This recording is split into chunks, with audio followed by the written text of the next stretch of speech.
Hey folks, if you're looking for a very simple and rather inexpensive way to modernize your 2012 to 2015 Civic, I would highly recommend you get one of these style Android, CarPlay Android Auto heads. Now they're very simple to install. I've done plenty of installs in other type of vehicles, and the supplier of this one actually sent me this unit to make an install video for their shoppers, so they'll have an easy installation experience.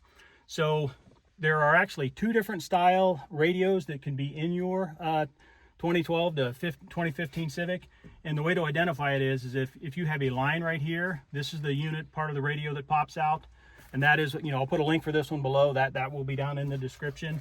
But you may not have that. Some of the later ones actually have a more integrated, larger panel that has to come out. The install is basically the same. It's just more of the panel comes out, and I believe the AC panels also come out with that. So I'll also include a link for one of those in the description if that's what you have. So anyhow, what I'm going to do is quickly tear this out. It's very simple to get this unit out. We'll go into the house and I'll kind of go over the wiring, and it's kind of a boring part of the video, but you need to watch it or else you might make an install error. Then we'll come back here, put the unit in, and then take it for a quick drive and show you some of the features. So anyhow, let's get going with the tear out. So the first thing I suggest you do is just disconnect your negative battery terminal. That's a 10mm bolt, and it'll just help reduce the risk of any electrical problems. Also block your tires or set your emergency brake, because there's something else I suggest is you get your stick shift out of the way, and the best way to do that is there's a little tab here. Get a screwdriver under there, pop that out. Be careful you don't lose it. And then if you stick your key or the screwdriver down in here, you can push, and that'll allow this shift lever to move out of the way. So the next thing we need to do is pop this bottom panel out. Now there's two Phillips screws up here. I've already taken those out to save time, and then just grab it and give it a little tug down here on the bottom, and it will drop right out. Now there's a couple of tabs. I suggest removing these. That's just a thumb tab, pulls off, and I believe this is just a friction fit. Yeah, pulls off. So now that's out of the way. Now underneath here, there are two, I don't know if I can get the camera under there, but underneath here, there's a bracket that this radio is bolted to. There's two, I believe they're 8mm bolts, so you just need to take those out. I believe there's also a Phillips head on them. So anyhow, get those two bolts out, and I'll be right back with you after I get that done. Okay, so I did get those two bolts out, and here's what you're looking for. They are 8mm, and they do have a Phillips head on them, so they're out. And the next thing to do is, to pull the radio out. Now, if you have the other style radio that's integrated all the way across, it will just come out right now. You just, get your trim tool underneath and pop it off. And I believe the AC controls do come with it as a single unit. Now, for this style radio, there's one more trim piece we need to remove. That's this piece along here, because it's attached on this side. So anyhow, just take your trim tool. I would suggest starting on this side, and get it underneath, and don't just jerk it off. Kind of work your way along, that way you don't break it. But it's very simple to get off, and I also suggest putting your steering wheel down to give you some more clearance.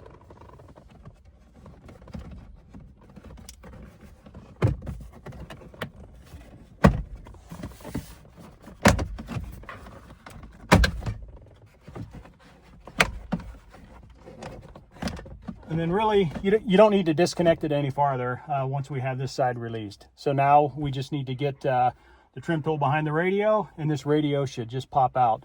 Once again, you need to take those bolts out on the bottom, or you're going to be pulling on it and with no luck. So yeah, just give it a tug here, and there it comes.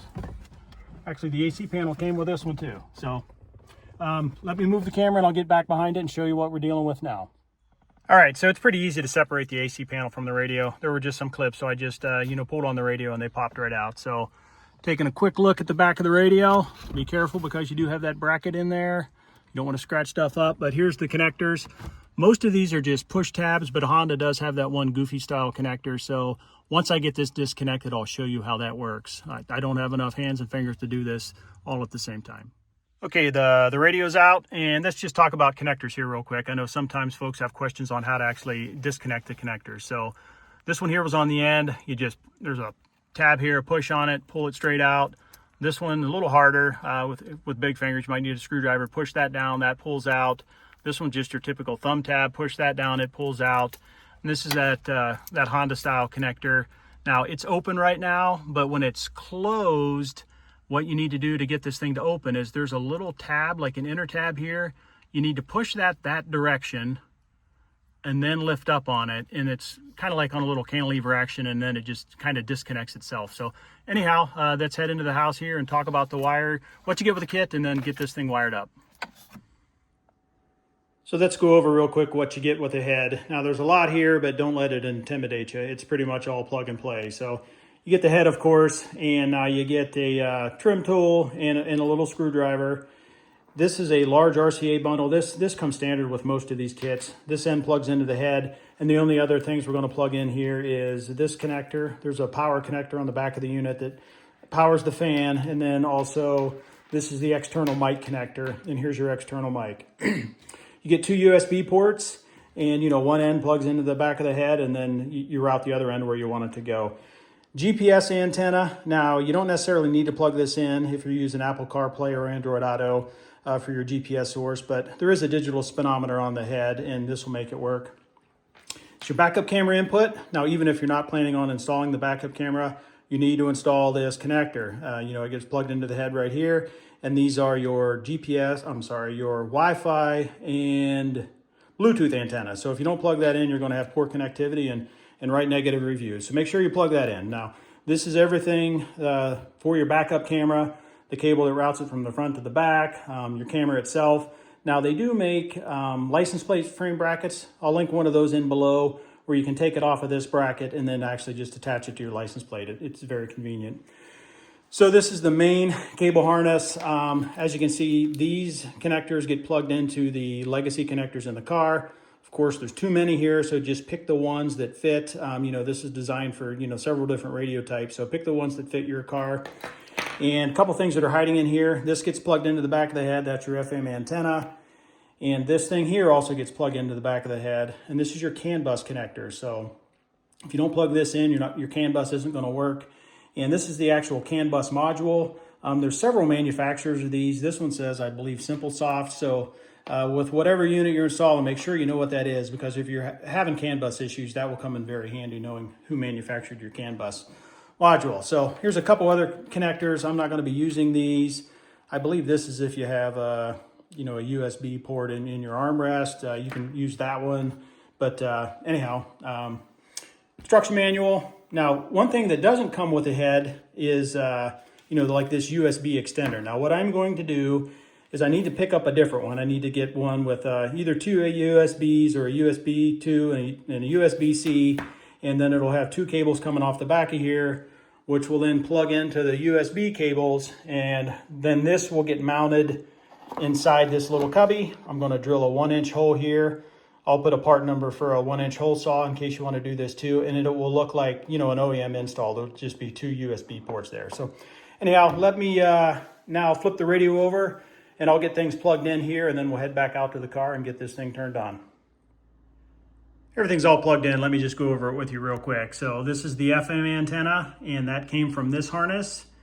And for these connectors, you can't get them plugged in wrong because they're all a different number of pins. Now you do want to make sure you get them fully seated. Now the first one here is the backup camera / Bluetooth and Wi-Fi antennas.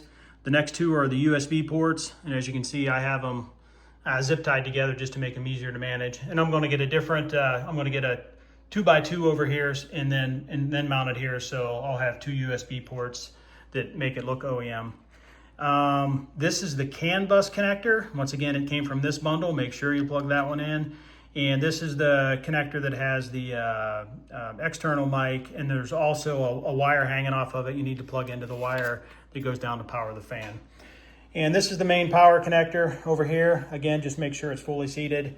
Now what I need to do is go out to the car. There's 4 connectors from the old radio. I'll find the 4 that match here and get them plugged in, and we'll get this thing powered up and turned on. So one other thing, I typically plug in or connect the GPS antenna after I'm out to the car. I'll connect this first and then screw it in. It gets screwed in right there. So it's just easier. I found it to be easier to do that. So anyhow, let's head out to the car. Just to show you where I'm at real quick. So what I did was I found a flat spot up here, and that's where I stuck the GPS antenna.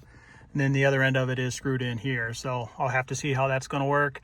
Then I took the 2 USB ports and dropped them down behind. So they're hanging down here by the cubby, and that's where I'll connect them into that panel mount connector. And then the reverse camera, one end is plugged into here. Don't plug it into one of those yellow connectors or it won't work. Plug it into this one, and then I have the wire pushed through there, and the main wire bundle is just hanging down there waiting to be routed to the back. Now all I need to do is, I got the 4 connectors here, so I got to find the 4 mating connectors here and get it plugged in, and then I will kind of set it up there in position and turn the key, and let's see what happens. All right, just a real quick shot. The 4 connectors are plugged in, and you kind of have to sort through them, but they're all unique styles and sizes, so it just takes a second, but we're ready to go now.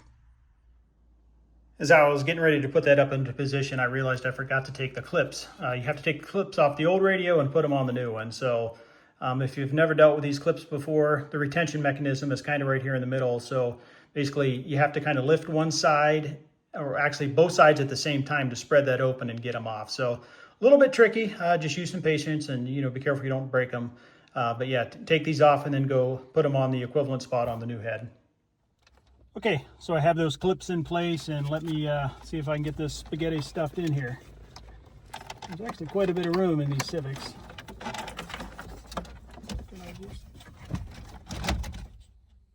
All right, I'm just going to set it there for now, and I'm going to go reconnect the negative battery terminal, and we're going to turn the key.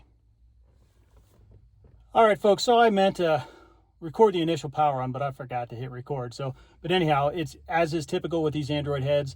Your first initial power on, it takes it maybe 20 or 30 seconds to boot. You'll see an Android boot screen, a welcome screen, and then it goes into, the home page. So like if I shut it off now and turn it back on, it should boot immediately.